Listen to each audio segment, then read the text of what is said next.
ഇതെന്താ മൂന്ന് പേരും ചർച്ചാന്നറിയോ? കുഞ്ഞായിരുന്നപ്പോ എടുത്ത ഫോട്ടോസും വീഡിയോസും ഒക്കെ കാണാൻ വലിയ ഇഷ്ടാണ് മോന്. എന്താ കാര്യം? വർത്താനം പറഞ്ഞിങ്ങനെ ഇരിക്കുമ്പോ പഴയ വീഡിയോസും ഫോട്ടോസും ഒക്കെ കാണിച്ച് മോൻ കുഞ്ഞുവാവയായിരുന്നപ്പോ ഇങ്ങനെയായിരുന്നു അങ്ങനെയായിരുന്നു എന്നൊക്കെ കഥകൾ പറയുന്ന പരിപാടി ഞങ്ങൾക്ക് എല്ലാവർക്കും ഉണ്ട്. കാണട്ടെ കാണട്ടെ എന്ന് പറഞ്ഞ് അവനും അതൊക്കെ കാണും. അതിലവന് ഏറ്റവും പ്രിയപ്പെട്ട വീഡിയോ ആണ് ഉണ്ണിക്കണ്ണന്റെ വേഷമൊക്കെ ഇടിച്ച് നമ്മൾ നടത്തിയ തട്ടിക്കൂട്ട് ഫോട്ടോഷൂട്ട്. പെട്ടെന്ന് അങ്ങ് തോന്നി കുറച്ച് സമയം കൊണ്ട് എന്റെ കയ്യിലുണ്ടായിരുന്ന മാലകളും രണ്ട് മഞ്ഞ ഷോളും ഒക്കെ വെച്ച് കൃഷ്ണനെ അങ്ങ് റെഡിയാക്കി. മേശപ്പുറത്ത് കയറ്റി നിർത്തി ഒരു ഉറിയടിക്കലും അത് കഴിഞ്ഞപ്പോ ദാ മേശയുടെ മുകളിലിട്ട ഗ്ലാസ് പൊട്ടലും എല്ലാം ചടപടയെന്നായിരുന്നു. എന്നാലും കുറെ നല്ല വീഡിയോസും ഫോട്ടോസും ഒക്കെ കിട്ടി. വലുതാവുമ്പോ കാണാനും ഓർമ്മിക്കാനും ഒക്കെ. ഇപ്പോഴും അത് കാണുമ്പോ പറയും ഇങ്ങനെയൊക്കെ വേണമായിരുന്നു എന്ന്. എന്നാ പിന്നെ ആ ലുക്ക് ഒന്ന് റീക്രിയേറ്റ് ചെയ്യാന്ന് വെച്ചു.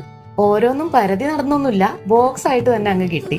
ഡ്രസ്സ് മാത്രല്ല, കിരീടം, മയിൽപീലി, ഓടക്കുഴല്, ആഭരണങ്ങള് എല്ലാം അടങ്ങിയ ഒരു സെറ്റ്. കുട്ടികൾക്ക് ഇടാൻ കംഫർട്ട് ആയിട്ടുള്ള നല്ല കോട്ടൺ ഫാബ്രിക്കിലുള്ള ഡ്രസ്സ് പെട്ടെന്ന് തന്നെ റെഡിയാക്കാനും പറ്റി. അഷ്ടമിരോഹിണിയൊക്കെ വരാൻ പോവല്ലേ, ഇതുപോലൊരു ഫുൾ പാക്കേജ് നിങ്ങളുടെ കുട്ടിക്കും വേണമെന്നുണ്ടെങ്കിൽ തീർച്ചയായും സർവേയുടെ പേജ് ഒന്ന് ചെക്കൗട്ട് ചെയ്യാവുന്നതാണ്. കോണ്ടാക്ട് നമ്പറും കൊടുക്കാം. ഇനി ഞങ്ങളൊരു ഫോട്ടോഷൂട്ട് അങ്ങ് നടത്തട്ടെ.